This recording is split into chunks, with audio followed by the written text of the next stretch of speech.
Welcome to London's Chinatown, a vibrant area nestled in the heart of the city with dozens of restaurants, street food bites, Chinese supermarkets and drink stalls. It's one of my favourite places to explore in London, and today I'm going to be sharing my top picks with you. From the best breakfast options, steamed sweet treats, baked goods, matcha and bubble tea, hand-pulled noodles and secret back alley spots, it can be quite overwhelming to know where to go. So buckle up and let me take you around Chinatown. I was first introduced to Chinese Tapas House by my friend Werner a few years ago. It's known for serving the classic breakfast snack, jiangbing, a savoury Chinese crepe. Not only is this place well priced and great for a quick snack, but I love that you can watch the ladies make the jiangbing on their hot plates right in front of you. I can't get out. Oh boy. Here we go. So this is a jiangbing Chinese crepe. So you've got the pancake batter, which is made from plain flour and noodle flour and water, and they spread that across the hot plate, and then they crack in 2 eggs, spread that across and let that fry off. Then they add a load of herbs, flip it over, add on the black bean sauce, followed by some chili oil, and then you add in the fillings. So we've got, I believe, crispy bean curd, Chinese sausage, some fermented mustard leaves, and I think that's it. It looks really fun. It's a classic thing to have for breakfast. I'm not gonna lie, I'm a massive fan of savoury pancakes, so I feel like this is gonna be so good. Bon appetit.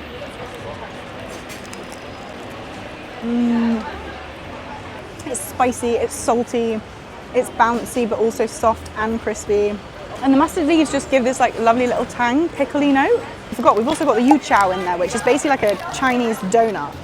But Ellen has just said, and I totally agree, it's kind of like a bit tougher than you would expect. It's like kind of like a bit crispier. But maybe that's just the vibe, you know?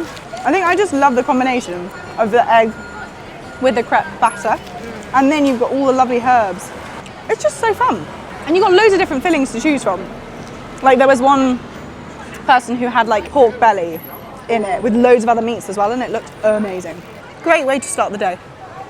Walking through Chinatown is such a feast for the eyes, but before we go on to the more substantial meal options, I'm going to take you to Bun House, probably the most popular place in Chinatown to get an egg custard bun. The buns are stacked in bamboo steamers to keep them warm and molten, and they are such a treat. These are the stamps for the buns, which is so cool. Oh yeah, look, okay, so you've got the red food colouring here, and then each stamp has whatever they are on top, so presume that's like beef, egg, custard maybe, chicken. How fun is that?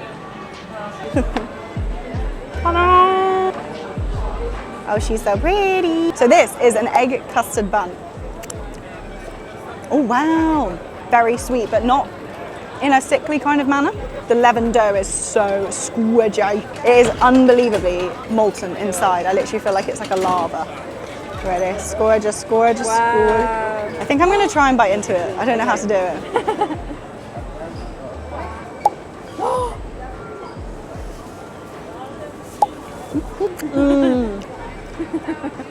That is very good, to be fair. I feel like it's everywhere. I get like, oh my gosh. Party's over. Yeah. Some custard buns I've had can have a very thick dough, which is great, but then it's kind of out of balance with the custardy inside. But this one's really, really great.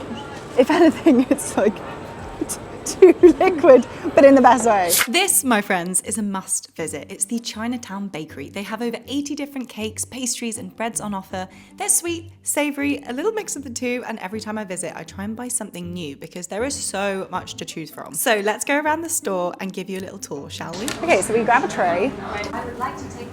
We've got bread, peanut cake. I feel like we've got to get a roast pork bun because they look really fun.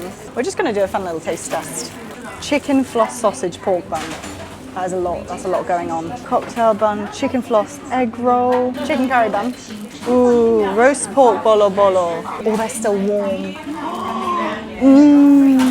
Oh my gosh, ox tongue pastry.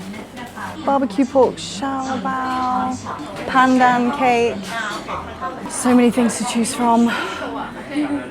Follow me.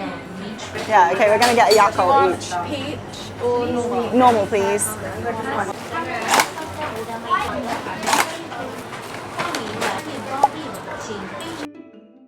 We're going. That's it. Yeah, let's go. Let's go. Oh, no, we're not. No, we're not. No, we're not.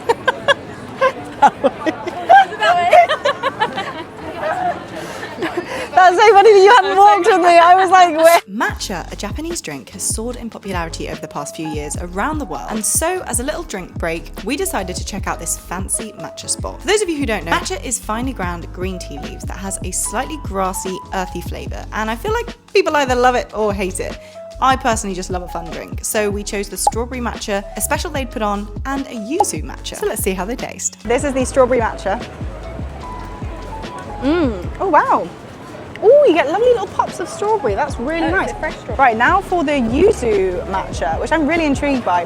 So yuzu is kind of like a lemony, limey citrus fruit. So it should be really, really interesting, but I've never had like citrus with matcha. Ooh, oh, it's kind of like a matcha iced tea. Like a lemon matcha iced tea. That actually works really well. It's way more refreshing. This is a lot sweeter and this is much fresher and lighter, I would say. Yeah, the matcha is lacking slightly, I would say. Maybe we should have said double matcha, because you know how you can have double shots of matcha and then they'll just charge you a bit more? Maybe that is, if you're like a heavy matcha drinker, then definitely recommend getting a double shot. Yeah, it's definitely like this strawberry coconut flavour with like a hint of grass. Yeah. Like you've licked a bit of grass. Yeah. Bit of Not glass been- fell in your drink. Yeah, the yuzu is really nice in that. Like that is a very refreshing drink, as drinks go. We could have gone for a variety of different milks. We asked the guy which one he recommended and he said coconut. So we went for the coconut one, but you could obviously go for like oat milk or almond milk or any kind of nut milk.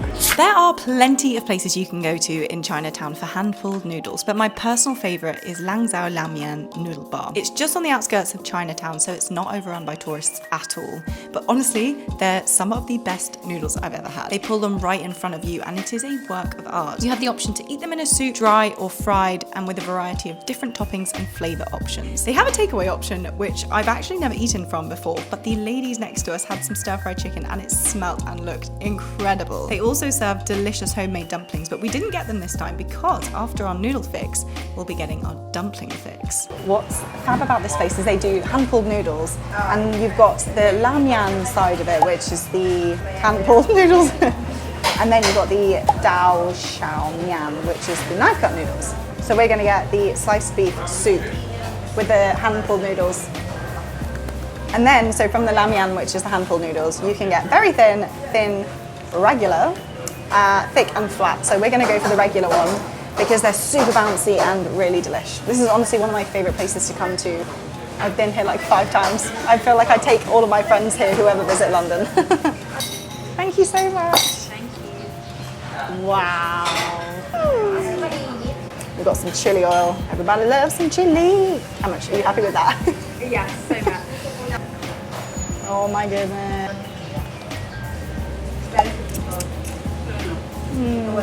Oh my god. The broth is super flavourful and it's like, but it's not overly rich or intense. It's just like perfect umami flavour. We also put quite a lot of chili oil on top, so it does have a punch. And the beef is tender and melts in your mouth. It is so flavourful. And then the noodles are bouncy and very long, so you just have to kind of either slurp them up or bite halfway through them. The whole package is amazing. And then you've got the bok choy and the coriander and the spring onions just to add a lovely little freshness. Both of us are just like sniffling and spluttering because the chili oil was quite something. Really, really good though. Like, you can't not have chili oil in your bowl of noodles.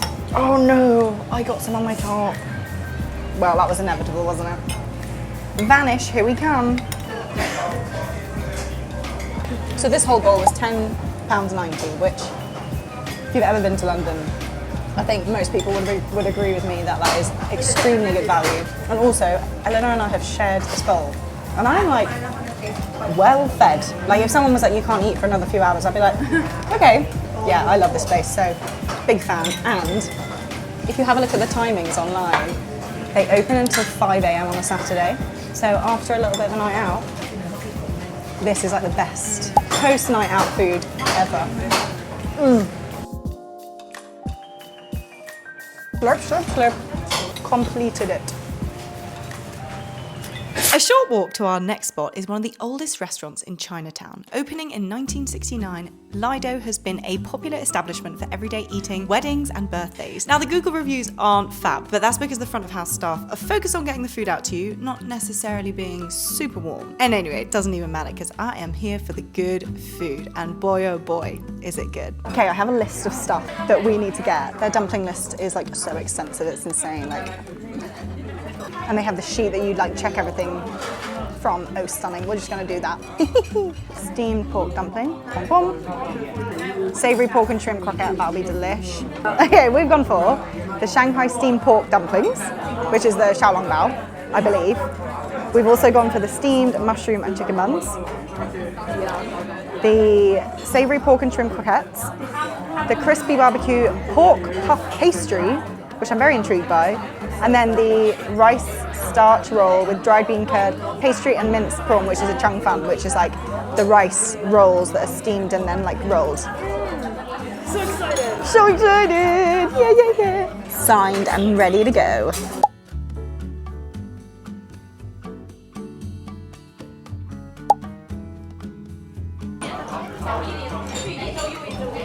Oh my god, so sweet! The top sticking to my teeth. Yeah. Even the filling is like sugary. The pastry is really lovely and gently flaky. Like it's not intensely flaky. Yeah, it's not too buttery either. And then the filling is sweet and savoury. Do we want to try the xiaolongbao first? Oh yeah. Okay. It'll be really hot. You want to bite the edge and then like suck out the soup? Oh, bloody hell. Oh, nice. With xiaolongbao, you basically have solidified bits of fat, like chicken stock or pork stock, that you then add into the dumpling filling. And that's why it then becomes really soupy afterwards once you've steamed it, because it then liquefies. Okay, it's got a lovely little piece of parchment paper on the bottom. That just helps it from sticking from the base of the steaming basket. So top tip if you're making them from home. Boing, boing. Way more gelatinous than I thought it was going to be. Once again, the sweet is coming through. These puffy croquette things, I've never had one of these before, and they look very fun. Savoury pork and shrimp croquettes. That's so fun. I've never had anything like that before. The dough is very glutinous rice flour, like a mochi, and then they've obviously deep fried it, and then it's got a really smooth, jelly-like filling. I can't see the pork. You know what this reminds me of? Like a pork crackling, because you've got the fried mochi style wrapper. It gives off that it's like the pork crackling on the outside and then the porky filling. That is so fun. Oh boy.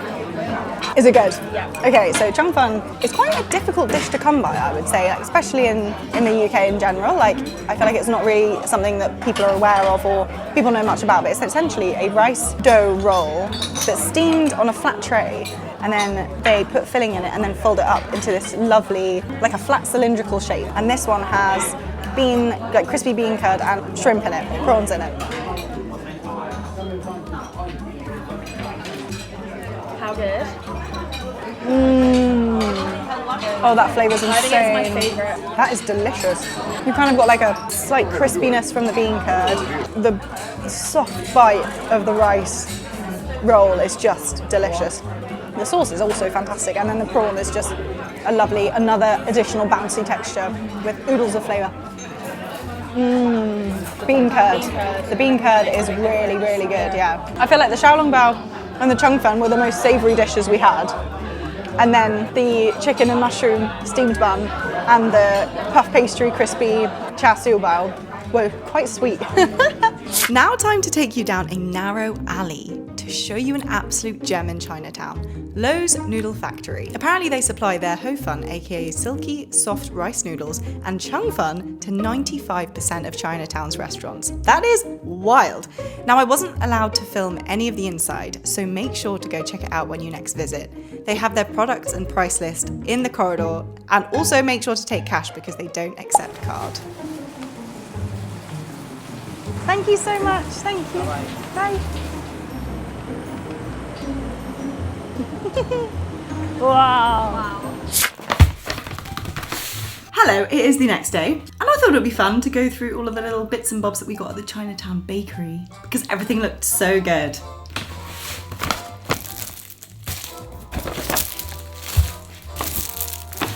Oh boy, this looks so delicious. Which one do I go for? Oh, I don't know. Let's try this one. This is the spring onion and chicken floss roll. So chicken floss, for those of you who are wondering, is literally just dried up chicken shredded. And it's a very unique texture because obviously it kind of tastes and looks like a fibrous material. You can definitely tell it's chicken. So it's just a bit of an odd one for the brain. Lovely and sweet as well. This is a very sweet treat with the lovely texture of the chicken floss inside and then the slight freshness and tang coming from the spring onions, and then you've got the lovely sesame seeds which add a nuttiness to the bun as well. The bread is super squidgy and light and airy, but also as you bite into it, it kind of condenses down and squidges into this squishy, soft, kind of waxy texture. Almost like candy floss. The way you pull it apart and then eat it and it kind of disintegrates into a smaller amount of volume. I was doing some research the other day into the difference between kind of Western, French, British bakeries and Chinese bakeries, and one of the things that I found really interesting as a non-baker was that a large distinguishing factor between the two different types of bread baking is this thing called the Tangzhou method or the Tangzong method, which essentially is a way of creating the bread which results in a really fluffy white bread and increases their shelf life as well. Thought that was quite a fun little fact. Next up, this was the curry bun. Ooh, it's filled with potato and then a really lovely thick curry paste sauce. This is a very savoury bun, which is super nice. The dough is still a little bit sweet, but it's less squidgy, a bit more airy. Lovely flavour. Not too spicy at all. Lovely, lovely curry leaf taste. This is the bolo pork bun. And the Chinatown Bakery kind of renowned for this specific baked good. And you can see that they've got this really fun topping, which kind of, I think, resembles like a pineapple bun because the top kind of looks like the outside of a pineapple. I believe that's the case. Correct me if I'm wrong. The bun is filled with this delicious looking pork filling. The pulled pork is lovely and tender. It's clearly been cooked in a really sweet barbecue style sauce and it is really nice, but it is very sweet. The bread is simply delicious, very similar style to the other buns that we've tried. Soft, squidgy, milky, and then the crust on the top is really fun. You've kind of got like a laminated texture on the top with almost like a crumb just underneath. It works really well. That is a very, very fun bun. Now this one's gonna be a bit of a surprise because I can't remember what it is. They all got a little bit squidged in my bag, so apologies guys. I think I bought two of the same because I'm pretty sure that the one that we just ate was like a pineapple, and I think this might be a very similar bun but without the pineapple effect. Definitely is. Yeah, so this one's kind of like a char siu pork filling, and then this one is more of like a brioche bun surrounding, whereas the other one was kind of this pineapple effect. Oh, big success.